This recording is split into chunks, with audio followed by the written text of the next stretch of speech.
Well, that can't be good, because that is supposed to be up there somewhere, but it's clearly not supposed to be there. That AC line is way off to one side, sort of hanging in mid-space. And you really can't see it from here, but it does hang down fairly low. I guess I'll have to report that to the power company. Don't know how long it's been like that. But that can't be good. This thing's probably about 5 feet above my head, so it's not like an incredibly imminent problem, but it's still not good. It goes back and forth. It's not a coated line, and it's also not a ground. So my guess is that if you hit the ground on a cable, probably end up having some problems. Let me get the pole number here. I don't know what that means. Doesn't look like a big enough number for anybody to realize where it actually is. So that's our road down there. That's Brissett Road. And then this, of course, is up at the top of the hill where our wires actually come through the woods. Right, Ted? Alright, so I'm going to take a walk up here and try and hold the camera. Well, I guess reasonably stable was where I was going with that, but you can tell by the bouncing around, reasonably stable isn't exactly the way that this is going. What you doing, Tobers? So this is usually where our power gets knocked out, down through this area. Things fall over. I mean, there's trees leaning this way right now as it is. There was a bunch of stuff on here that they managed to get cleared out a little while ago. Like this was hanging off the wires a while back. It may have actually been what broke that wire off in the first place. So let's head on up there, shall we?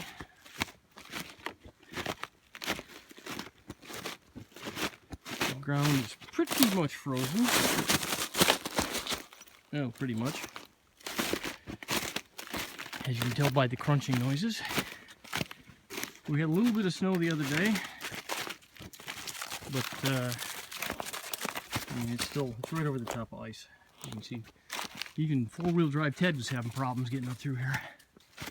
And it's about a 33-degree angle going up here, which is not much fun.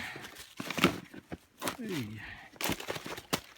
hey, Toby, you coming with us, man?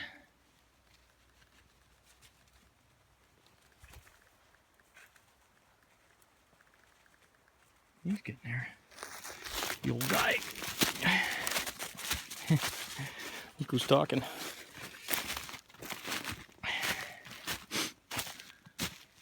Holy cow. Hey, oh yeah. That'll clearly hold me. Good, good, good.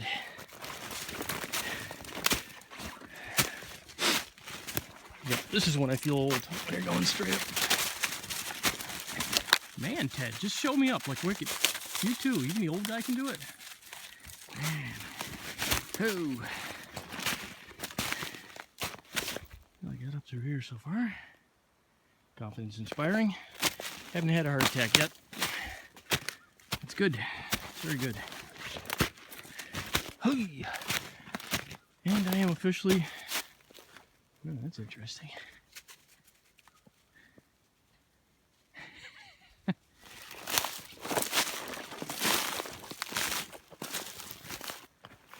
It's just a tad more slack than I would have expected it to be. And you can see some of the other line damage that was done a few years ago.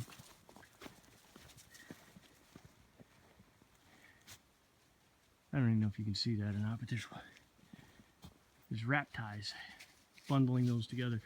Those were all hanging down, and these lines were at shoulder height, which is really kind of scary. So, well, I mean, not super scary because we got the phone cable above it, and then the power is actually up here. You barely see those little guys.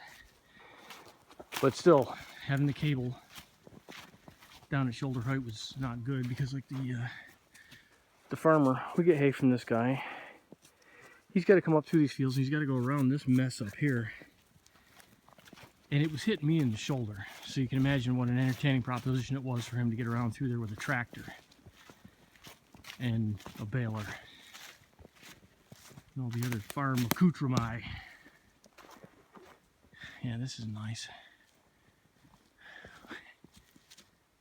Oh, I bet you the farmer's the one that fixed it, because I see a rope tying this stuff up to that tree.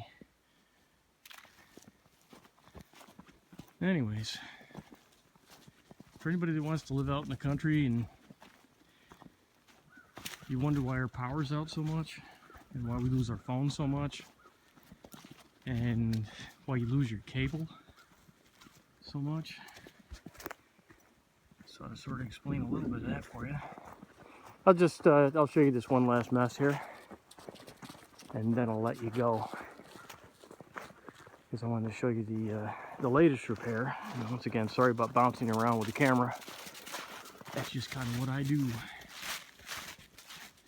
Okay, so first things first, that's the repair.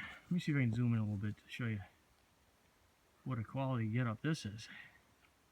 That's like a chunk of a telephone pole split in half, stuck to another piece of telephone pole. So after the pole broke, instead of fixing it like 5 years ago or however long ago that was, they just kind of stuck that together and called it a day. And we're lanyarded. Yep, you're seeing that right.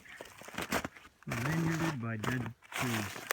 So we got a stump here. Let's see what this mess is. This is one of my favorites over here. That was a live tree.